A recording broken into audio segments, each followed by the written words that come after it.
Hey, alumnos, ¿cómo están? Vamos a ver el primer tema del curso de Historia del Perú, que en este caso es los antecedentes de la conquista.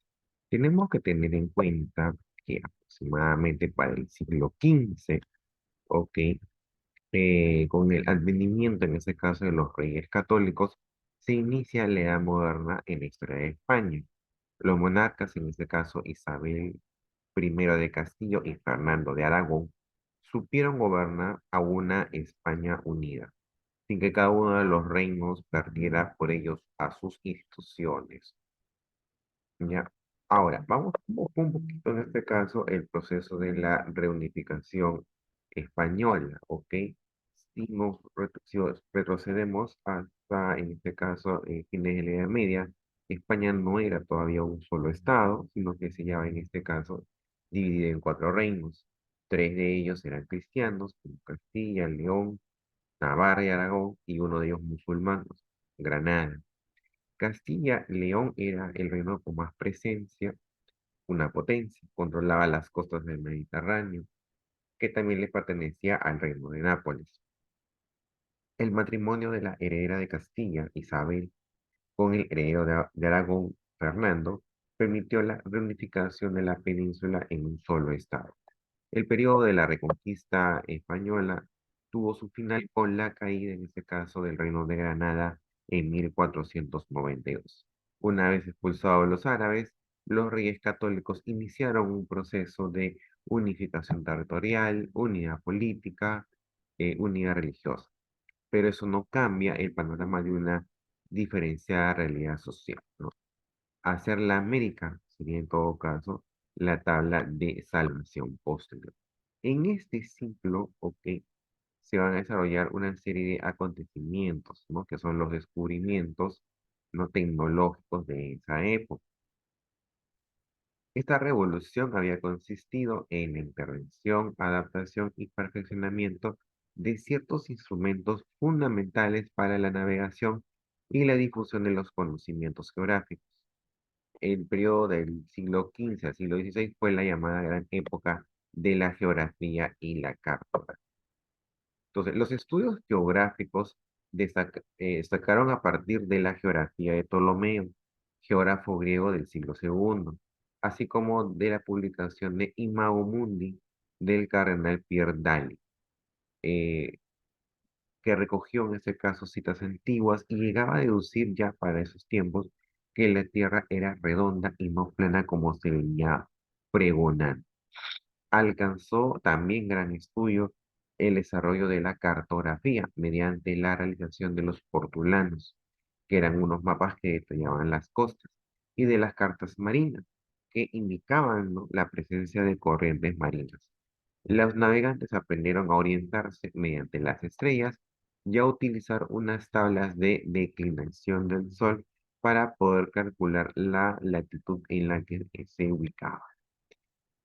Otros instrumentos ya que ayudaron a la nave, a la orientación en la navegación, fue por ejemplo la brújula y el astrolabio, dos aparatos que contribuyeron extraordinariamente a la navegación.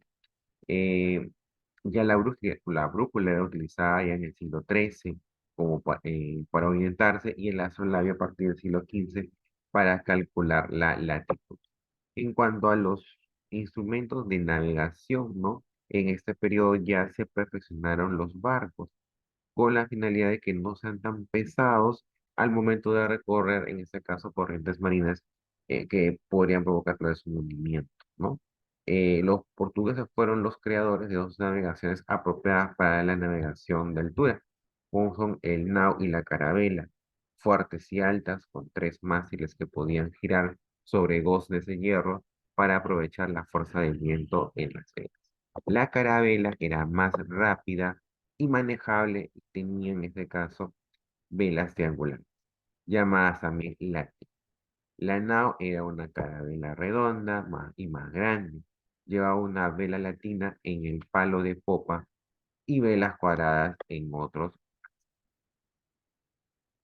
Ahora, veamos a los antecedentes de navegación. Por ejemplo, los vikingos. Eran un pueblo de raza nórdica, rubios, blancos, ¿no? Feroces, expertos navegantes. Una cultura bárbara, recordemos que en el tiempo del Imperio Romano, ¿no? Todas las comunidades que estaban fuera del territorio del Imperio Romano eran considerados bárbaros. Y pues los vikingos no fueron la excepción, ¿no? Habitaban la península de Escandinavia, lo que hoy es actualmente Noruega, Suecia. Los vikingos provistos de grandes barcas largas de dos puntas con una escultura en la proa, como podemos ver aquí en la imagen, ¿ya? Navegaban a vela y remo a grandes distancias, atacando de esta manera pueblos cultos en el norte de Europa entre los siglos 9 y 11. Aventureros audaces navegaron hacia Islandia y luego cruzaron el estrecho de Groenlandia, arribando a esta isla, a la Groenlandia, dirigidos por Eric el Rojo. Groenlandia fue la llamada Tierra Verde para los vikingos.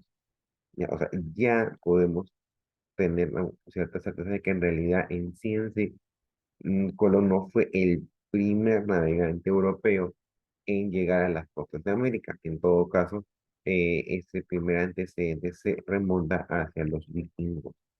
En el año 992, otros dicen por el año 1000 más o menos, el hijo de Eric el Rojo, Leif Erikson, llegó al país de las fuentes nórdicas, al que llaman Vinland, ¿no? El país donde crece la vid. Otro antecedente de navegación, por ejemplo, fueron la familia de comerciantes, los Polo, que realizaron la hazaña de llegar al imperio mongol, lo que hoy es la actual China, en busca de riquezas. El hijo de uno de ellos, un joven de 20 años llamado Marco Polo, viajó en el año 1271 al oriente por la ruta de la seda. Vivió cerca de 20 años en China, específicamente en Catay. Ganó el favor del monarca mongol Kublai Khan y volvió a Italia en un viaje arriesgadísimo, cayendo prisionero de los genoveses al llegar. Preso, dictó sus recuerdos a un escribiente llamado Rusticiano de Pisa, y producto de esta especie de memorias fue publicado su primer libro, In Milione, en castellano El Millón, en que daba a conocer por primera vez la grandeza, el avance cultural y las riquezas extremas del Extremo Oriente bajo el gobierno de los monjes, ¿no? Y podemos decir que para este periodo, para el siglo XV, los primeros navegantes descubridores fueron los portugueses, ¿no? Portugal es un país eminentemente marítimo, ampliamente abierto al Atlántico y cercano a África. Inició también sus corrientes, perdón, sus correrías marítimas por las costas de África, por las pocas posibilidades agrarias de su país y el apoyo de la dinastía de los Ávila que prestó a ser los navegantes. Un infante, don Enrique el Navegante de la dinastía Avis, sería el gran promotor de la aventura naviera portuguesa. En la Escuela Náutica de Sagres reunió a numerosos eruditos, navegantes y cosmólogos. Los fines de la conquista de islas y costas africanas eran la obtención del oro sudanés y de las especies africanas. Como objetivo final se pretendía llegar a las tierras de las especies en Asia, ¿no? Objetivo que finalmente lograron conquistar. Los principales descubrimientos, ¿no? de los navegantes portugueses fue en el año 1415, se conquista Calcuta, donde interviene personalmente Enrique el Navegante. En 1432, Gil de Náez llega al Cabo Bojador. En 1442, Nuno Tristão alcanza Cabo Blanco. En 1444, Diniz Díaz ha visto las islas de Cabo Verde. En 1460, Pedro de Cinta llegó a Sierra Leona. En 1472, Fernando Po recorre el Golfo de Guinea. Diego Cao, en 1482, llega a la desembocadura del río Congo. En 1488, Bartolomé Díaz dobló el Cabo de Buena Esperanza. Y en 1498, Vasco da Gama llega, en este caso, a Cali.